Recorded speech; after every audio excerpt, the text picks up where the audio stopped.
evening, everyone. I want to thank... I want to thank everyone that's tuned in for our first, not one, not two, but three guests of the evening. We started, of course, with Hollywood Haley J. Then we had on Missa Kate, who was there for both part one with Haley and part two with Brittany Brooks. And now we are back for our finale of the evening. She's literally coming from you fresh off a match over in New Jersey, Pro Wrestling Magic. We still wanted to make sure we had time for all the great ladies and gentlemen in Captain's Corner world. Well, thank you so much for spending some time with us, Brooke Havok. What's up?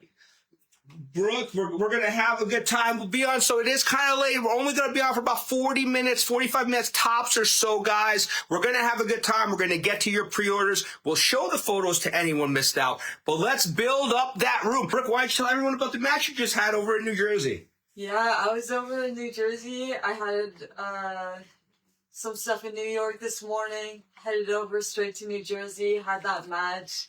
Wrestled in a tag match, actually, with Tiffany against Cameron and Tiffany Avatar. Crazy fun match. You could watch it live on YouTube tomorrow.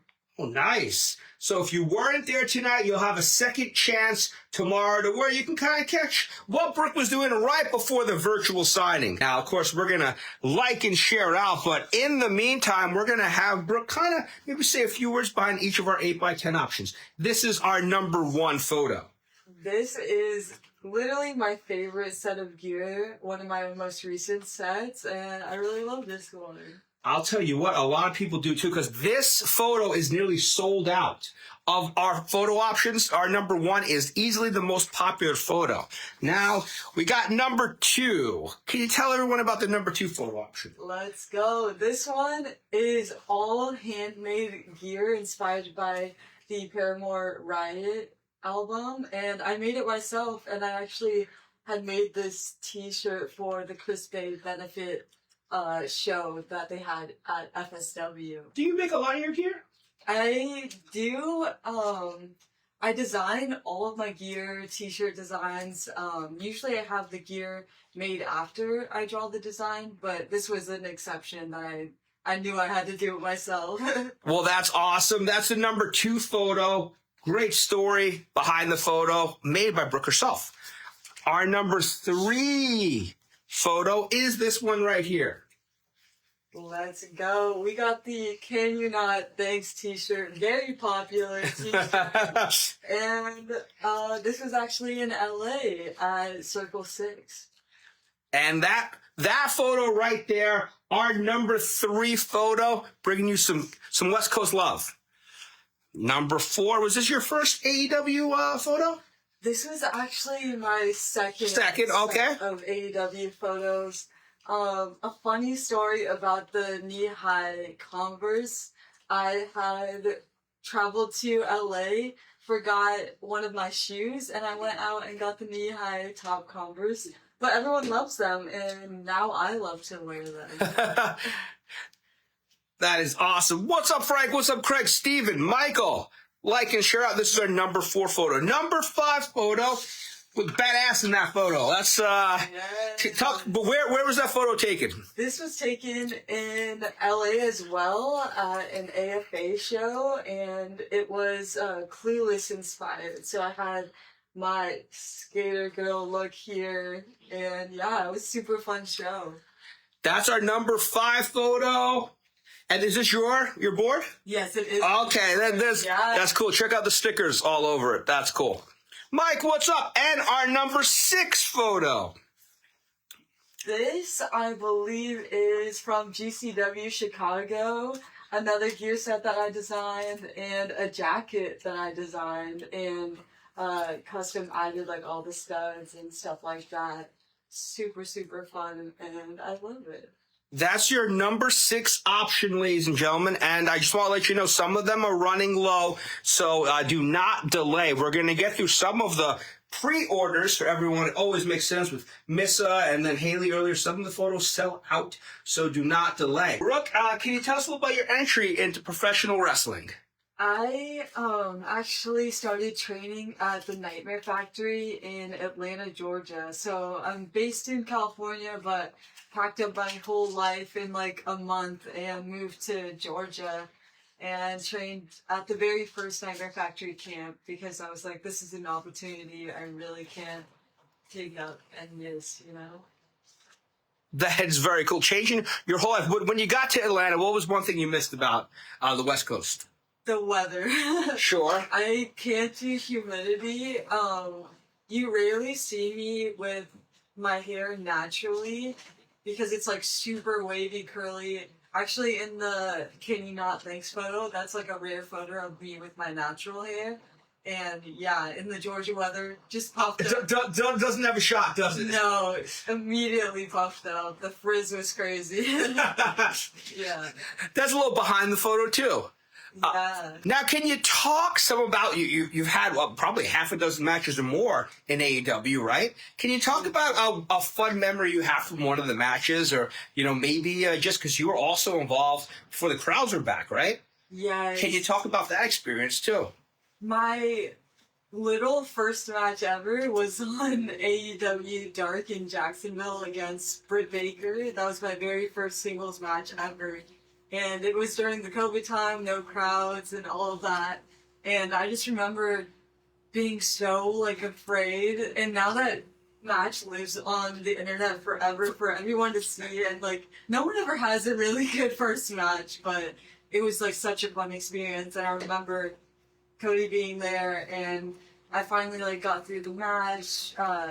Like, people that trained at the Nightmare Factory and, like, just... like really good people surrounding Nightmare Family and stuff, like Dustin and the Guns were all hyping me up beforehand, and I was like, this is just an unreal life to have. And then after the match, we went to the back, talked to Cody about it, and he kind of like teared up, and I was like, oh, this is such a cool moment to like feel that your coach is proud of you for something. So yeah, that was such an amazing moment to have. That is very cool. Tim wants to know, did you ever work with Karma Dean from NMF? I did.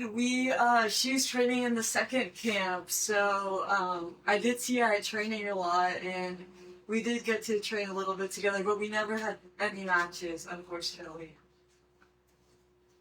That number one photo, it is running very low, ladies and gentlemen, very low. So if you like the number one photo, which I'm going to get a close-up for our friend Jeff, check it out. I think it might be one of the photos that I look most jacked in. You might want to snag it. Most jacked award goes to Brooke Havok in this photo. Check that out. Talk about the day-to-day at the Nightmare Factory. What did the average day consist of, in terms of training? When I was there, we had like a very strict schedule for the camp. We would show up early for strength and conditioning. It was like 2 hours of that. We would have an hour break in between, and then we'd have 2 hours of in-ring training. And throughout my camp, Cody was there, Cody and QT were there like every single day except for like one day. So we got really lucky with the first camp, and yeah, we did promo classes once a week, tape study, all of that stuff. It was truly one of like the best experiences that I've had, and just all indies right now, really killing it. Yeah, a lot of people, so the first camp, like everyone came in with zero experience in wrestling ever, so it's like a lot of them, they like stopped wrestling, but there's a handful of us that continued and are still grinding on the indies, and then there are people like Carly Bravo that are signed, and yeah, it's just really cool, all of it around. And, like, everyone has their own path, and I got to go to Japan for 2.5 months and stuff like that. There's just, like, so many cool opportunities that have come from, like, hard work and training, like, post-Nightmare Factory. Oh, check that out. The Emo Queen. Who was it that gave you the nickname Emo Queen? Or where did you come up with that one if it was from yourself? I had done like I never called myself the Emo Queen, but I had done the emo gimmick and stuff, and I believe it was a West Coast Pro show. I came out, and I think it was my debut. I just started hearing the crowd chant like Emo Queen. Oh, that's where it came from? I was like, all right, this is gonna be my moniker, and I always said that I want a moniker that like someone else gives me instead of like giving it to myself. Sure. So that felt like the moment. I was like, this is it. Like they chose it for me. Can you talk about what it was like going over to Japan, spending 2+ months over there? Probably a bit of a culture shock, but Yeah. some memories, experiences, if you could, Brooke. It was definitely a crazy experience. Also, like, I didn't come in knowing, like, Japanese or, like, I tried to do my best work on Duolingo, but that obviously doesn't set you up. I knew how to say, like, doctor and lawyer, and I, like, didn't need to know how to say that. But, yeah, the first week I was the only foreigner at the Marvelous Dojo. I went with Marvelous, and then I did some stuff with Pro Wrestling Noah as well. But yeah, I was the only foreigner for the first week, and it was like super tough trying to communicate and stuff. There was actually a lady at the convenience store like right down the street from the dojo, and she spoke English, and I just got so excited. Like I was showing up every day, and we were talking and stuff. But eventually, as more foreigners showed up, and I learned how to communicate with the girls more, it just became such an incredible experience and something like I could never trade for anything. And just getting to learn the different style and see like their work ethic and everything. It was like a very strict training schedule. We'd wake up at 10 a.m., run a mile, then start like strength and conditioning, then get in the ring, and then wrestling on the weekends as well, and traveling like as a group. So it was like a full, like that's your whole like life is wrestling out there, and it was such a cool thing to experience. Now, was that the first time, or was it the Nightmare Factory where you did have just wrestling to worry about? You didn't have any of the normal real world stuff and, you know, jobs and things like that to worry about, right? You were just there for wrestling, right? Yeah, Nightmare Factory was like that, and then this was like the first time after that where I solely like focused on wrestling. And then a bit after I came back from Japan, things really picked up with wrestling, so like I got to focus on wrestling only as like a career, which has been really cool. Can you talk about that crowd in Japan? Because I'm sure that was kind of, you know, a unique feel the first time you went over there. Can you talk about maybe a memory of wrestling in front of that crowd for the first couple times? Yeah, so the first time I had heard like so many stories. I had also talked to Cody about it before I went out there for tips and stuff like that. And it's like one thing to hear and then like actually experience it. Yeah. That first match, I was really like so scared because they're so invested in it and want to be very respectful, so they're like very intently watching versus like an American crowd is loud like the whole match through. So it's like you're scared that you're not doing the right things, but you actually are, and they're like really enjoying it and stuff. So getting used to that was a big change, but you could still feed off of them and figure out ways to do that, and it was just like a fun, different thing to experience. And then also like the streamers for entrances was like one of the coolest things ever. I'm like a huge fan of the streamers and that being like a big thing that they do out there. No, those are always cool. Add something to the introductions, add something to the match. We love streamers. Every time I had a match, I would get the black and white streamers, and I was like, these are the coolest photos, just the emo streamers. Oh, yeah. Everywhere. This one's going to be two-peat in any color with any message. Sylvester, you're going to be coming up in the queue. Another fun story about this photo. I've done a lot of like bulking and cutting throughout wrestling. Okay. It became like a really fun hobby of mine through wrestling, and the Nightmare Factory because we did a lot of strength and conditioning, and it was the first time I really focused on bodybuilding and stuff like that. So when I first started wrestling, the AEW Dark Photos and stuff, I was 103 pounds, super, super small. And then I bulked up to, my heaviest was 139, and this was like right after my cut down to 125. So it's definitely like one of my favorite physique photos that I have. Yeah, you said the most jacked, right? That's how I feel. I don't know if it's true, but... Well, the photos don't lie. Check that out. Pete, that's for you. Now, you said when you got back from Japan, that was when your schedule started getting booked up a lot. When did you realize that? Because now I know you're active beyond every weekend. I feel like at least once a week, if not more times. Yeah. But when did you realize your schedule, like, wow, I'm busy every weekend, or I'm booked out?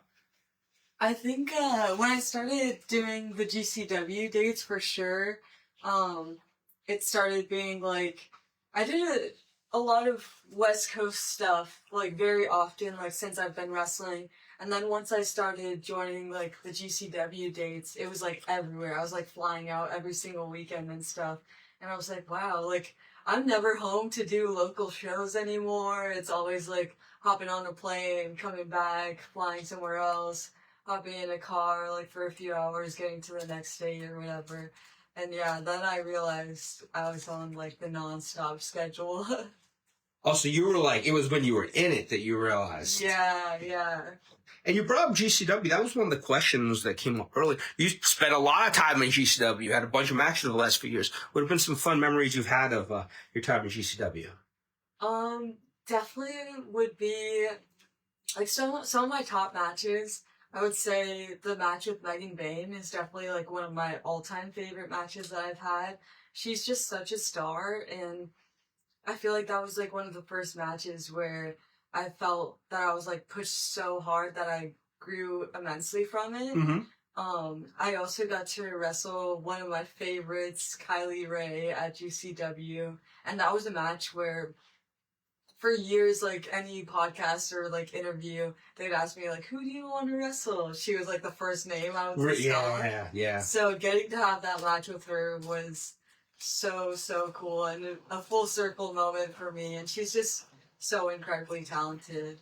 I also got to wrestle Miyu, and that was a super fun match. She's so good too. Yeah. What company was that in GCW? Yeah. I gotta check that one out because I've seen her a bunch. God, you guys must have tore it up. Yeah, we had a lot of fun together, and I'm just super grateful for GCW because they've given me so many incredible opponents, and, like, some of these matches, they're just, like, some of my favorites. I've wrestled Darice, man like Darice, at GCW. Such a fun match, such a cool guy, and yeah, super cool of GCW to give me all the cool matches. Boom. Where did you get those glasses? Those are good glasses. I actually got them from, I think, Forever 21. Really? Okay. I lose them, like, almost every weekend, so I get a new pair. Luckily, they're not too expensive, but once I set with the yellow, I was like, I need to keep the yellow. They just feel the best. They work good. What's up, Pete? So our friend JD wants to know, Brooke, do you have any dream matches that you'd like to face, whether in WWE or NXT? I would love to one day wrestle Rhea Ripley. She is a huge inspiration to me. So that would be a really cool match. I would also love to wrestle Jade Cargill because we actually trained together at the Nightmare Factory for a bit.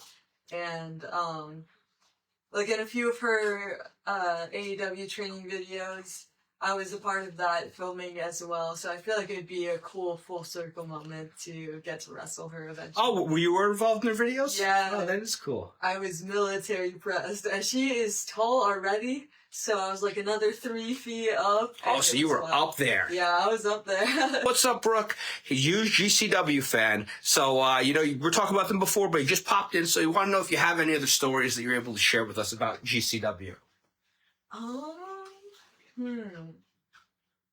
Any funny travel stories on the way to GCW, or?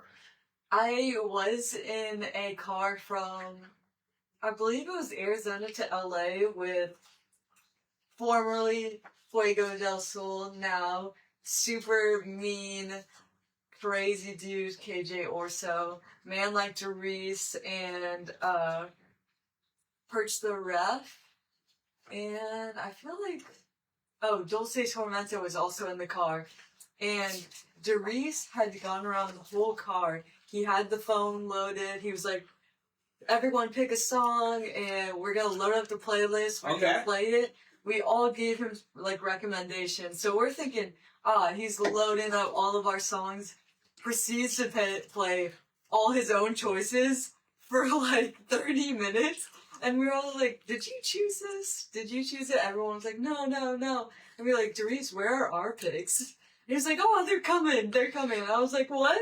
We all just gave you our choices. You asked us, and then you just go play your own playlist for 30 minutes, and people ended up falling asleep. No one ever got to hear their music. Yeah. Oh, so were you the first person that realized, like, hey?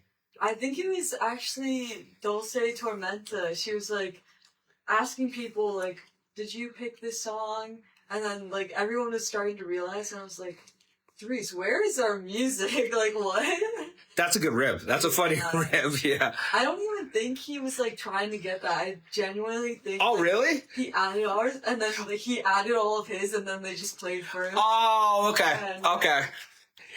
Tom says KJ Orso, or KJ Arsehole, as he's christened him. That's real. That's a good nickname. I think everyone should call him that, to be honest.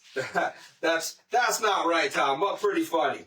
Darren goes, being a huge AFI fan, he loves our boy Davey Havok. Is that where the inspiration for the name comes from?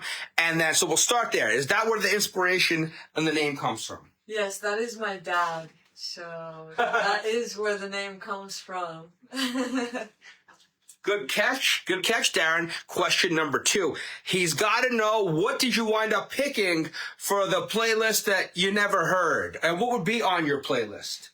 I feel like every time someone asks me for my favorite song, it's always going to be Taste of Ink by The Used. And yeah, I think like an hour in, I was already asleep. Someone said it played. So maybe it played, maybe it didn't. But yeah, Taste of Ink by The Used.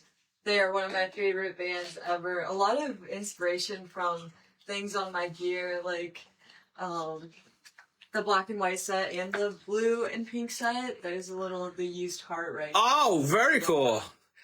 Is that so? Oh, because you sound like you do design sets and gear, and you get a lot of inspiration from music. Yeah, a lot of albums or logos that bands have. I like to input that because I feel like they all shaped me as a wrestler and like who I feel I am in the ring. That's very cool. Boom. Now, when you go back home, do you run into people that you either saw in school or friends that are like, wow, you had this dream and now you're living out your dream, traveling all over the world? Yeah, I will have friends that I went to high school, like swipe up on my story and stuff, and they're just like, this is so cool to see you like living out your dream and stuff. And then there'll also be times where I'm like in the gym and like wrestling fans will like notice me and like say hi or whatever, or take a photo or something, or like they'll see me at a gas station and recognize me, and I'm like, this is really cool. Like I'm really getting to do what I dreamed of doing as like 6-7-year-old Brooke. I used to write in my like books growing up when they would ask like, what do you want to be when you grow up? I had 2 things written on there. 1 was a rock star and 2 was a WWE superstar. So I feel like I kind of cracked the code. Yeah, you are doing both. Now, you brought up people noticing you in places. What's the weirdest place you were noticed? Or I guess maybe when you were most surprised, like pumping gas, it's got to be like a shock because you're not even paying attention half the time. You're just like, you're an autopilot. But do you have another one that pops up in your mind? It was actually a Safeway gas station. I had gone inside to like pay for gas. Okay. And they noticed me and I was like, this is crazy. Just like over here getting gas and someone noticed. I think the gym is surprising sometimes and I wear headphones, so like it takes a lot for people to get my attention in the gym because I fully lock in. I try not to be on my phone or anything, just to focus on the workout. So yeah, it takes a lot to get my attention and then yeah. So Habe said, you look a little bit like Rhea Ripley. Have you gotten that before, or is that just specifically now? No, when I post my gym transformation or just like random promo photos, I often get comments like, oh, like for a second I thought this was young Rhea Ripley, like with the long hair and stuff. And so I've gotten young Rhea Ripley a lot, or like, you look like Rhea's sister, like her younger sister. So yeah, that one's funny, and I'm like, wow, that's cool. Like, she inspired me, and we kind of look similar to some people. Our friend Tom said, if my GCW nerd sense is correct, it sounds like that road trip story would have been before Brooke versus Dulce versus Zara, triple threat in crazy UCC. Is that correct? Exactly. Holy crap, Tom! How did you do that? That is really, really good knowledge. Yeah, that's exactly the time. Wow, Tom, you cracked the code. He says, a very good match. People should seek it out. It was actually supposed to be a singles match originally, me and Zara Zacher, and it was going to be our first singles match ever. And then it turned into a triple threat, and that was just as fun. And yeah, super, super cool. I'm glad I got to wrestle with Zara before she is taking like a break from wrestling. Now, over the summer, I believe it started in the summer, you were touring all the different wrestling schools across the country. Yeah. I was watching a lot of the videos. It was very entertaining. The content was good. It was for a great cause. Can you talk about that idea? And, if you don't follow Brooke on Instagram and social media, great follow. The content's good. You put a lot of work and time into the video, of course, besides all the hard training you were doing. But can you talk about the birth of that concept and maybe, a story or two from that time?